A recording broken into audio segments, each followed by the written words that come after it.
Hi, I'm Daniel Burkholder. Welcome to Act React, a podcast exploring improvisation through conversations with remarkable artists. Today, I welcome Nicole Bindler, a longtime colleague and friend of mine, for a really wide-ranging conversation. I am sure you're going to enjoy the conversation as much as I did. In addition to this podcast, we also have a YouTube channel. So if you want to see Nicole and I having the conversation instead of just listening, you can go over to YouTube and check it out. And I'll make sure the link is in the show notes. And if the interview isn't up right now, I promise it'll be up soon. Before we get started, here's a little bio about Nicole. Nicole Bindler is a dance maker, body-mind centering practitioner, writer, and activist. She has been presented at festivals, conferences, and intensives throughout the US, Canada, Argentina, and Europe, as well as in Tokyo, Beirut, Bethlehem, Mexico City, and Quito.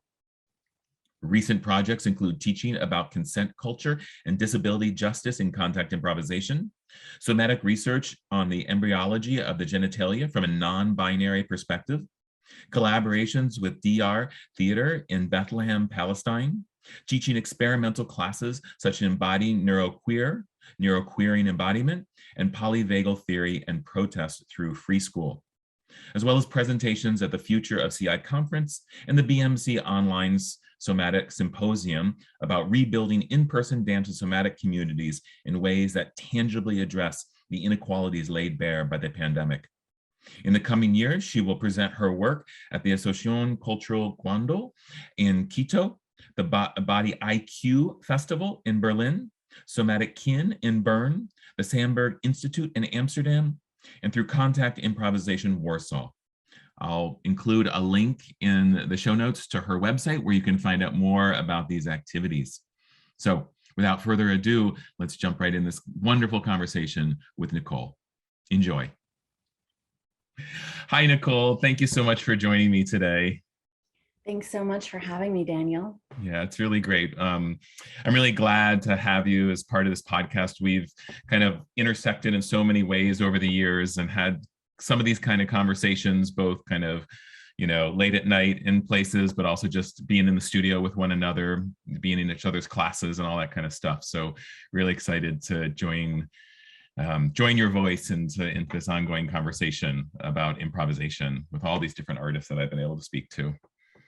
Yeah, it's a really wonderful project. And just listening to a few of the episodes has really given me an opportunity to reflect on what is important to me in improvisation, having been isolated for a long time and now slowly reemerging out into the world, but not teaching a whole lot. I think that teaching is one of the main ways that I reflect through that feedback loop with students. And since I haven't been doing that as much, I haven't really been considering as much what is important to me or why I even do this practice. So I'm excited about getting to dive into that with you. Awesome. So this is, usually this first question that I ask everyone is an interesting question to ask these days because of kind of what you just alluded to of us. So many of us, our practices have changed or shifted or sometimes had to be paused in certain ways over the last 18 months or so. But so how does improvisation show up in your life, in your artistic practice in any way these days? In a lot of different ways. It's really a survival tool for me. So during the pandemic, I live alone and was very isolated. And so I decided to start to build up some family pods, which I think in some ways was a real privilege, being solo and not having children or other people under my care. I was able to kind of, make a lot of choices around who I engaged with and how and when. And so I really thought about what I needed in the beginning of lockdown and realized that the kind of companionship I needed was around artistic practice and improvisation. So I actually put out a letter to folks. I don't know if I included you because there's mostly folks on the East Coast, but maybe I included you in this letter. You might have. I remember something about this. So either that or we talked about it or something. Yeah. Yeah, it was a heartfelt letter I wrote to my communities asking for pod mates, a pod mate or plural pod mates who would be available to meet with me for quarantine intensive periods to dance together. Yeah. And so I really focused a lot of my relational attention during these many, many months on dance practice. So I feel very fortunate that I have had the opportunity to spend time in dance practice during these lonely months. And I also was able to get an artist share at my local dance studio, the whole shebang. And so I've done a lot of solo practice as well and started to post these short excerpts of my solo practice on Instagram, which was a way for me to share with my communities because I wasn't able to do live performance. And so that has been a really wonderful new practice, playing with the camera, which is not something that I had done a whole lot of before.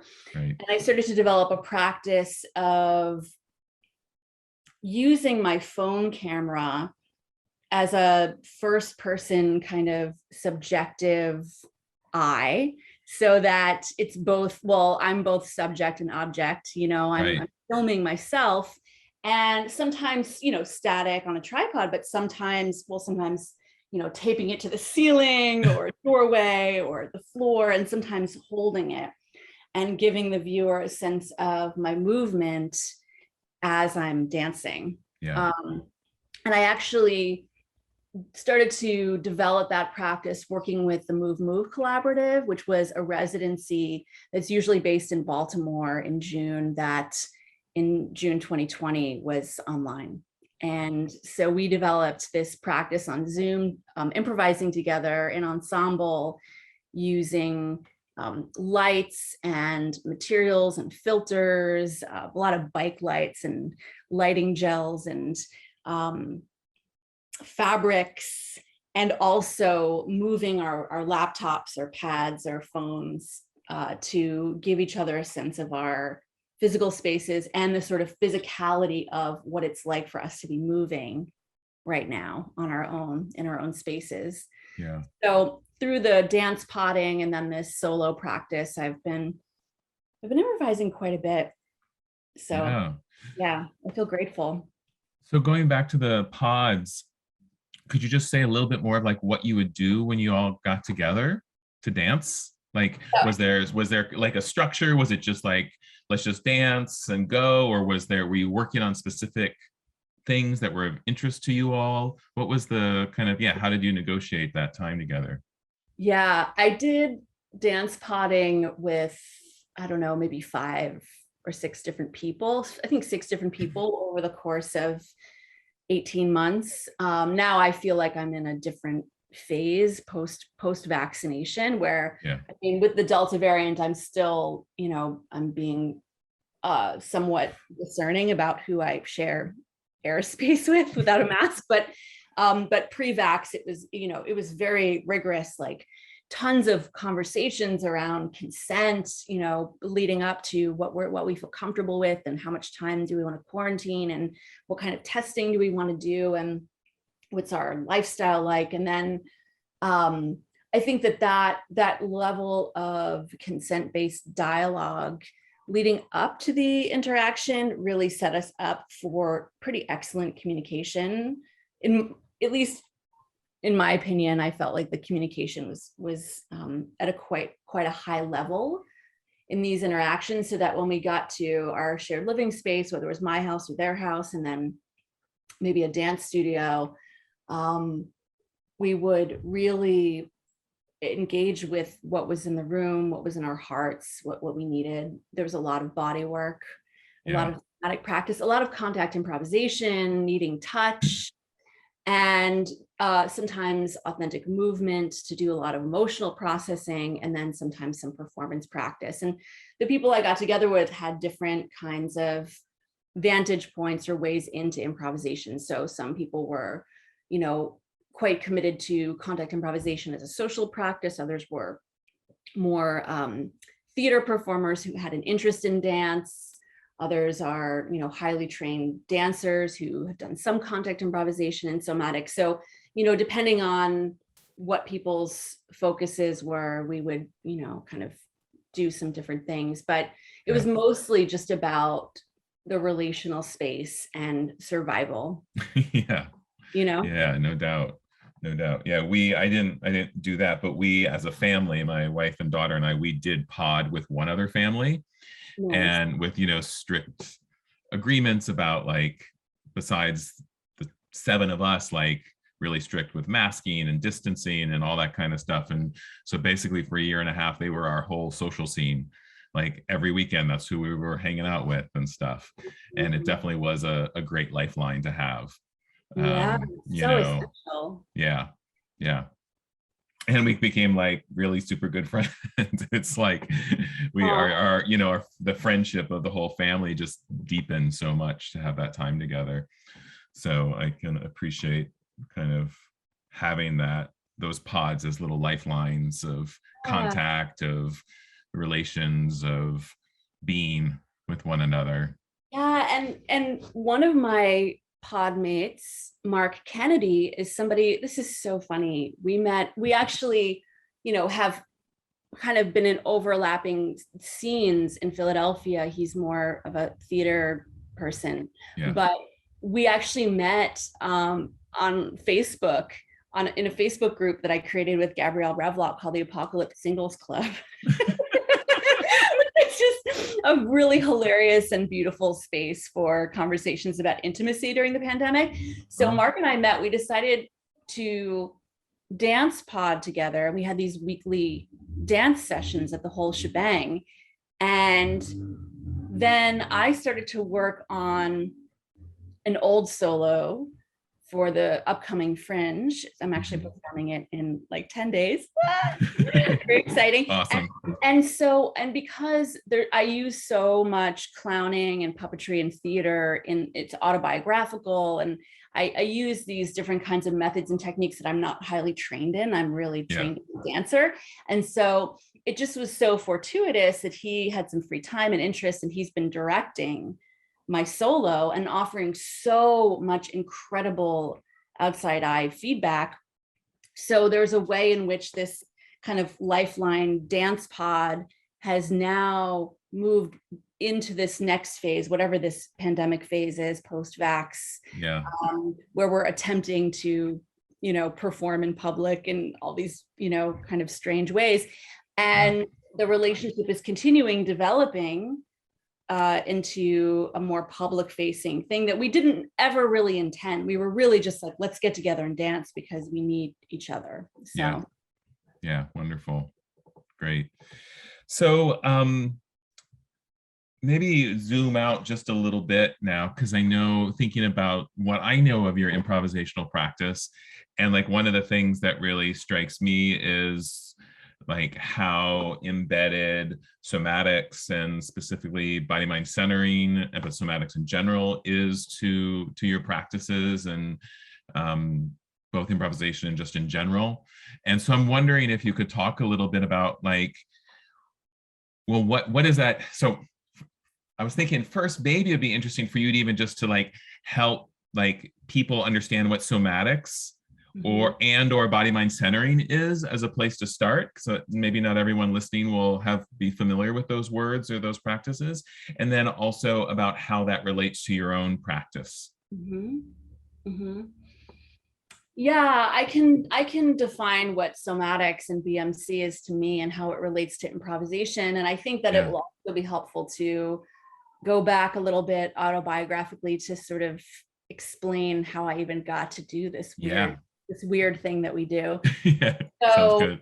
I'll start with, somatic practice for me is an exploration or an investigation of the body through first person research, so that, maybe a teacher or a facilitator is going to create some kind of container for the exploration. Like, let's explore the articulation of these particular bones and what they do, or here's some anatomical principles that we can play with, but that it's really about the practitioner, the student or the practitioner doing their own research into how those parts of their body move and relate to the world, and the sensations that they evoke, the memories, the feelings, the obstacles or challenges or the joys underlying those different movement principles or parts of the body. And I think that sometimes people can get confused and conflate, like, any kind of physical practice or training with somatics. And my opinion is that, for example, you could practice yoga or Pilates somatically or not, that they're not inherently somatic practices. And that doesn't mean that they're better or worse, but that that if something is more codified or regimented, or if the outcome is already known, if it's not an experiment, then I don't think it's really a somatic practice. Yeah. And so that, as soon as I enter into some physical practice or embodied practice, knowing what the outcome will be, I've sort of left the realm of somatics and I've moved into the realm of, like, exercise or training, which is, not bad. I mean, I love Pilates, and I have a very specific routine that I do on a reformer. But, sometimes I like to slow it down and investigate, well, what is going on with my patella there? And it becomes more of a question and less of something happening from the outside into my body. It's more moving from the inside out. Yeah. And so what I love about body mind centering as a somatic practice is that it's both highly anatomically oriented, it's very scientific, but it's also more open-ended than many practices, which is part of what exasperates many people about body mind centering, because it can be like, it can seem so esoteric and vague and like just like woo. But I think that the open-endedness and the fact that we do so much of the practice and exploration through improvisation is what really drew me to it when I was trying to decide which somatic method to delve into. And that doesn't mean that BMC can't also be applied through, more specific kinds of routines or body work. We do hands-on exploration with each other and witnessing, but a lot of it is just through movement. So yeah. Great. And so could you talk a little bit more then about how that is then kind of brought into your improvisational practice? Mm-hmm. Absolutely. So I mean, actually, so I was reflecting on this before coming into this call with you, and thinking about, how did I become an improviser anyway? Like, how did this happen? I was trained from very early on in more traditional modern dance techniques like Graham technique and Horton. And I arrived at Hampshire College, with this very kind of clear mindset of where I was headed. And I thought I was going to be a modern dancer. I was going to join a company. And then I developed a series of injuries and chronic illnesses that over the years just kind of cascaded and really prevented me from going along that trajectory. And so one of the things that a lot of people don't realize about disability and chronic illness and injuries is that they do tend to cascade.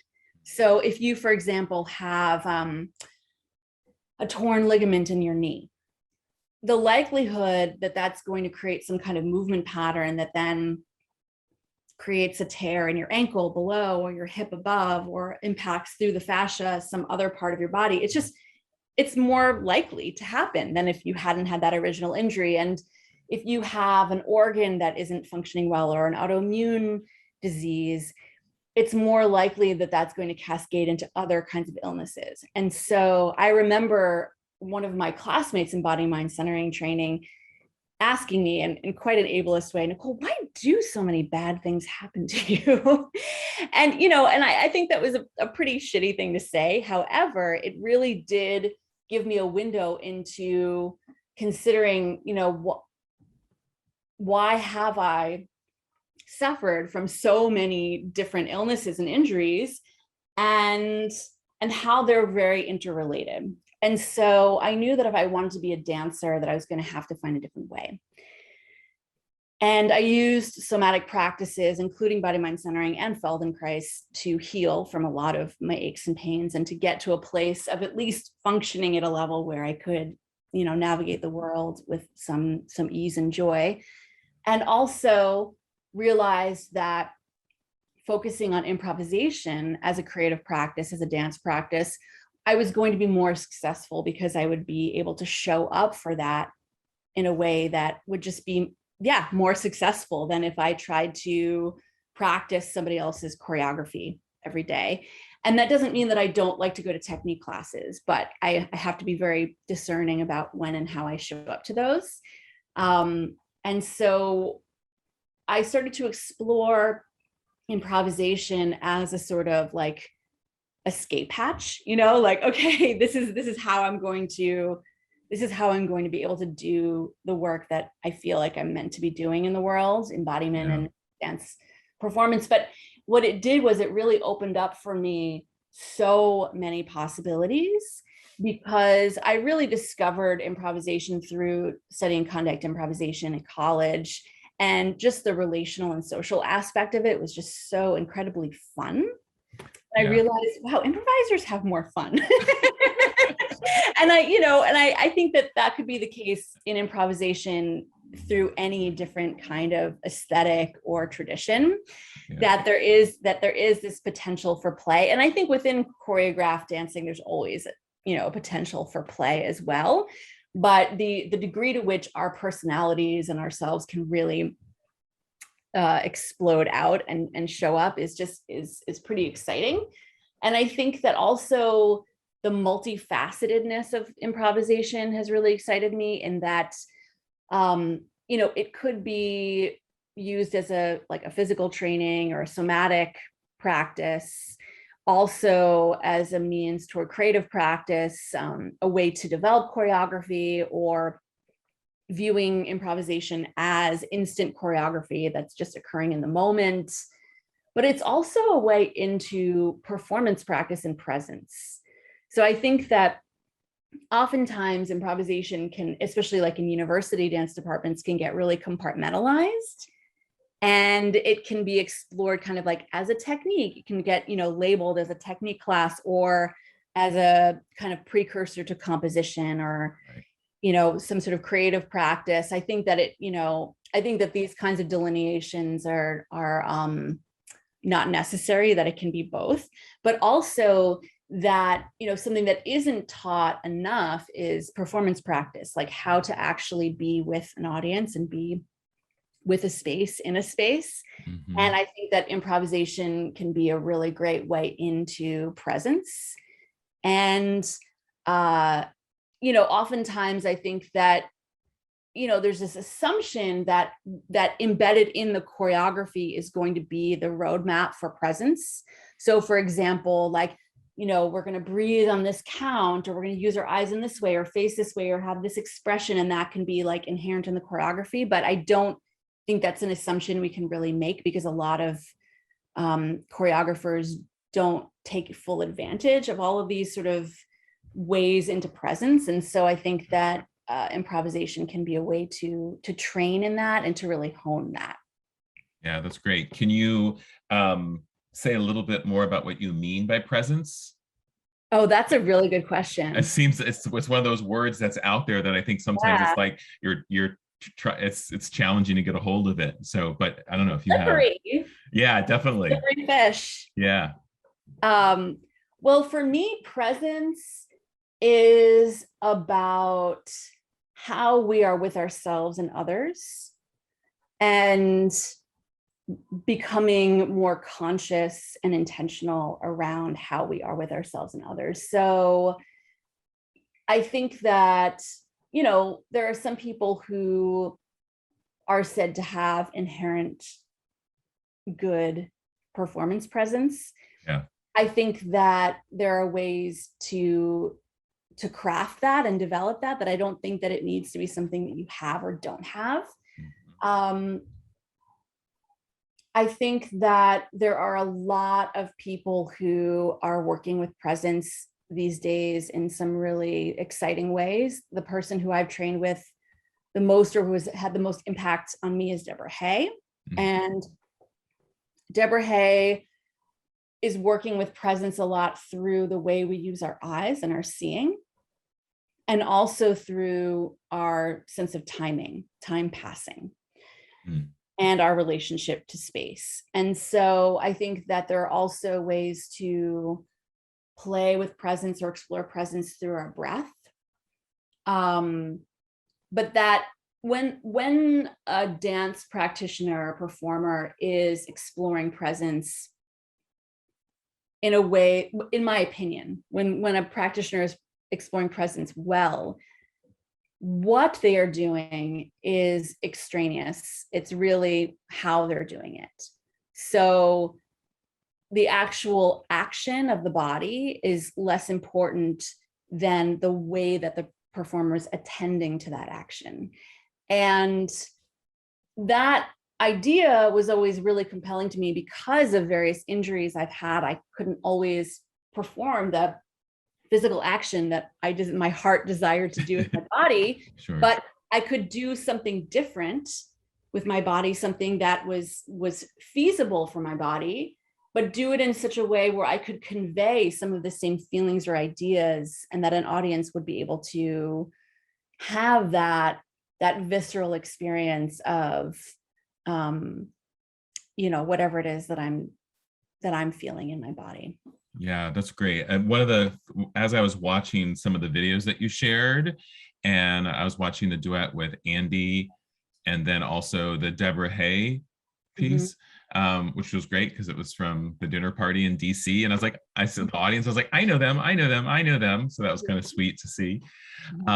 I did, the question that came up to me is really interesting or curious about, when you are improvising, what are you attending to? Like performing, like when you're performing improvisationally, what are you attending to? Well, I had this very fun opportunity once in a Susan Rethorst workshop to play with the practice of choreography for a week, and then have everybody who was participating in the workshop reflect back to me what they saw the essence of my work was. We all did that for each other. I mean, it was such a beautiful practice that she invited us to do, to just witness each other and our patterns, and to really be seen. And it's kind of embarrassing, but like just so tender and sweet. Yeah. And so as the circle was going around and everyone was reflecting to me what they thought my work was, they basically said, like, your work is about like escape, like you're basically trying to break out of the room. So whatever the boundary is of the space, you're literally trying to climb out the window or the walls, or like trying to get into the rafters, or the spaces that are like off limits. Yeah. And so, I think that boundary pushing and sort of being a bit of a trickster is like, a part of my personality, and that's how it shows up in my work. Yeah. But in the Deborah Hay piece, like there's somewhat of a spatial score and temporal score and some kinds of elements that we're supposed to visit at different times, but then how we get there is really our own.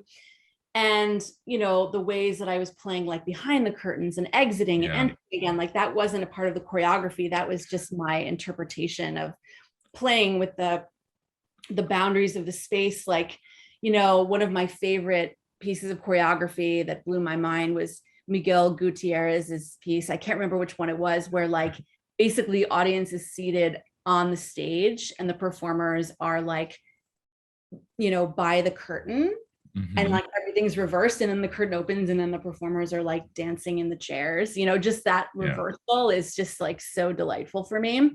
So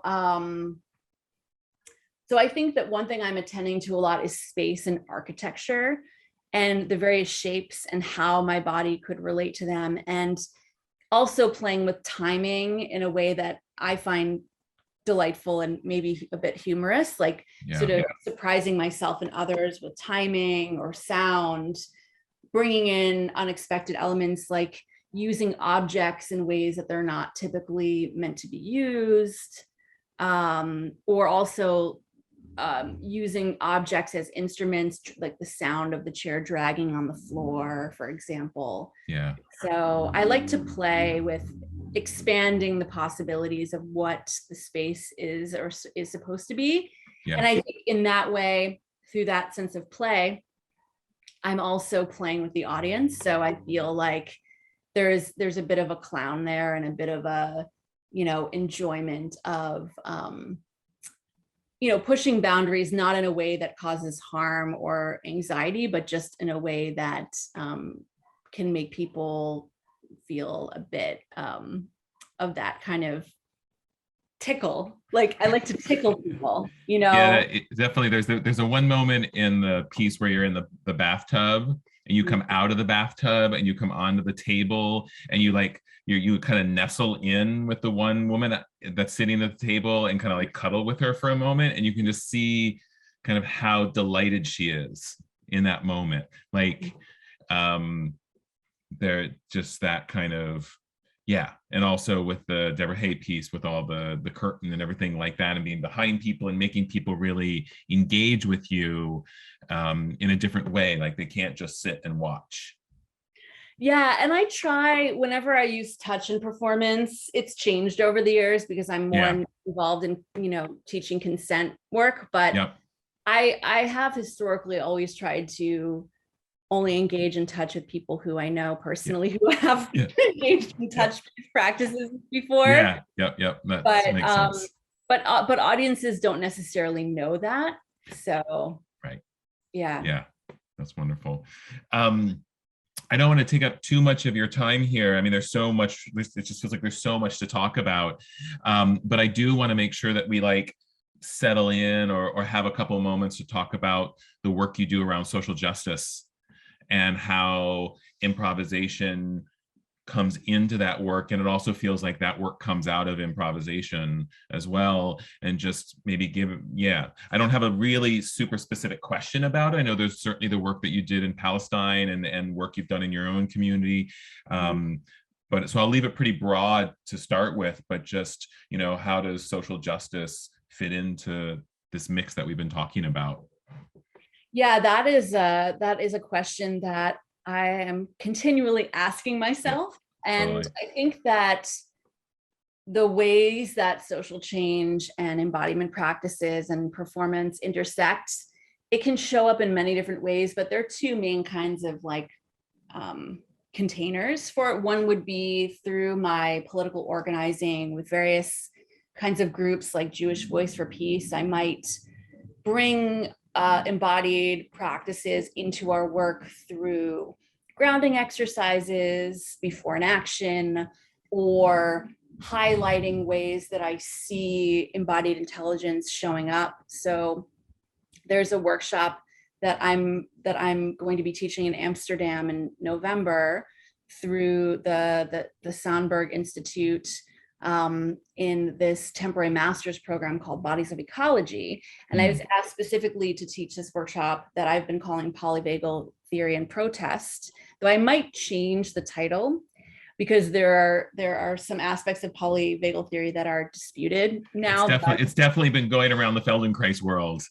Yes. Where but anyway. But regardless, looking at the nervous system and relational work as it relates to protest movements and organizing. And so, there's this one event that happened in Philadelphia, I think in 2016, where people were protesting one of the pipelines, and members of Jewish Voice for Peace, this group of rabbis, had intended to occupy a bank, but the police had gotten tipped off and they were, barricading it.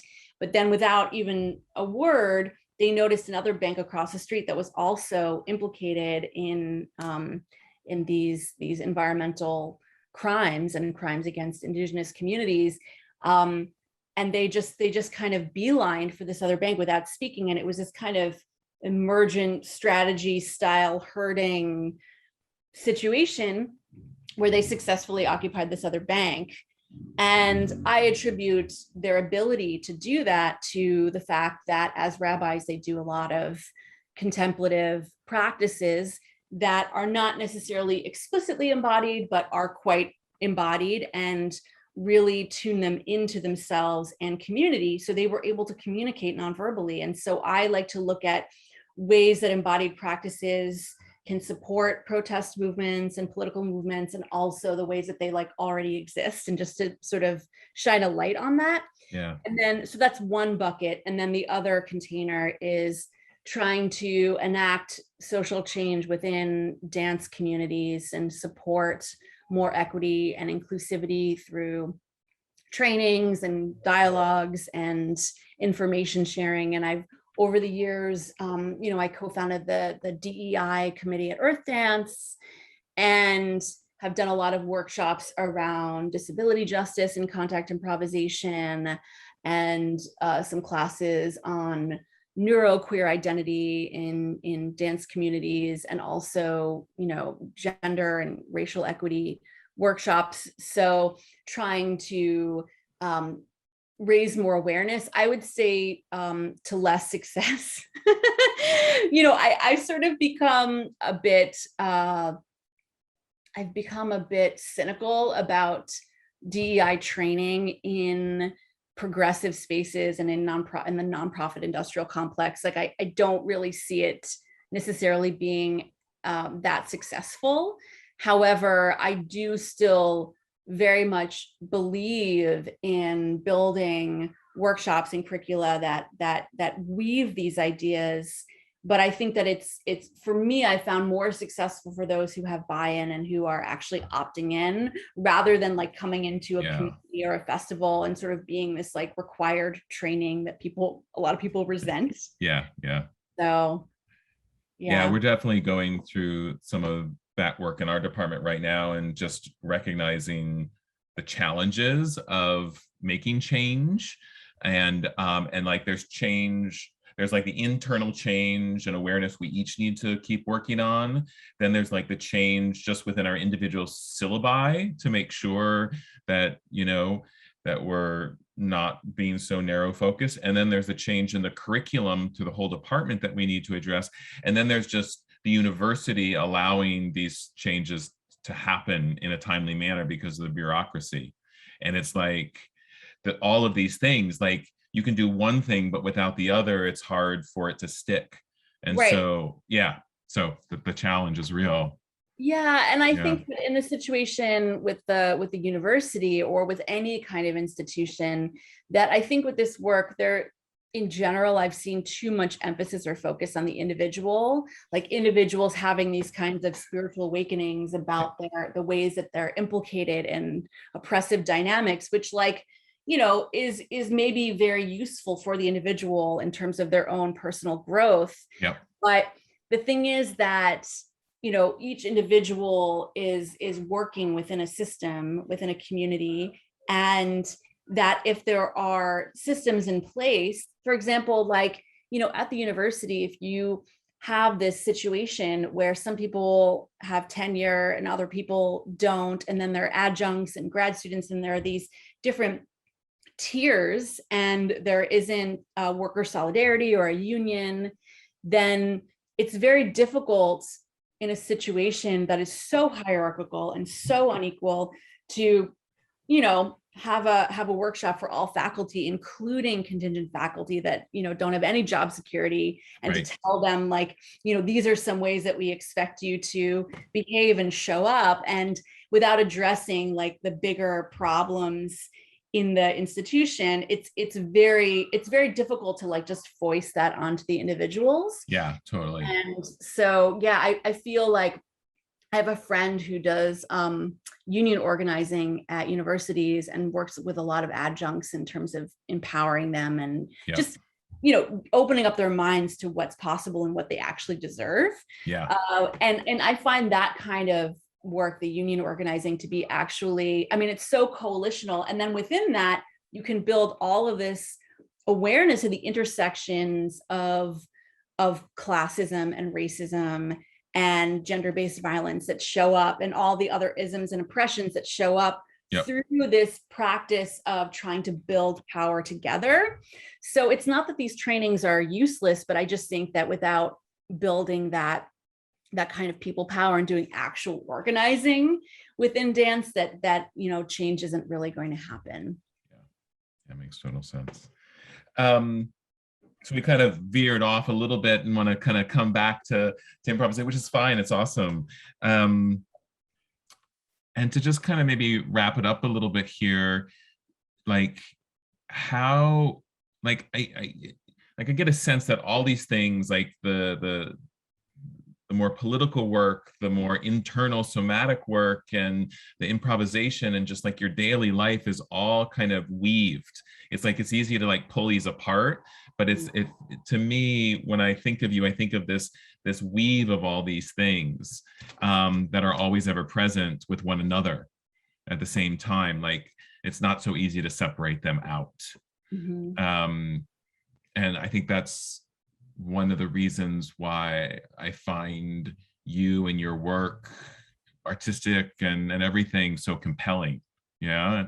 And I think that's why you have such great impact in the world, even though I know it probably doesn't always feel like that, but you do. And so I don't know if there's any other thing that you want to just say about the work that you're doing in the world, and just to kind of close out with that. Oh man, I don't know how to close out after all of that. I'm just very grateful for the opportunity that you gave me to reflect with you on these things that are just so important to me, and sometimes feel a little bit navel gazing or obscure, but actually like do have real world impact. And I love that you're just creating a space for these conversations, and I can't wait to listen to more of them. All right. Well, thank you so much, Nicole. I really appreciate you taking the time, and I'm really glad to add you to the mix to Act React podcast. Thank you, Daniel. Yeah. Have a wonderful day. Thanks, you too. Bye. Bye.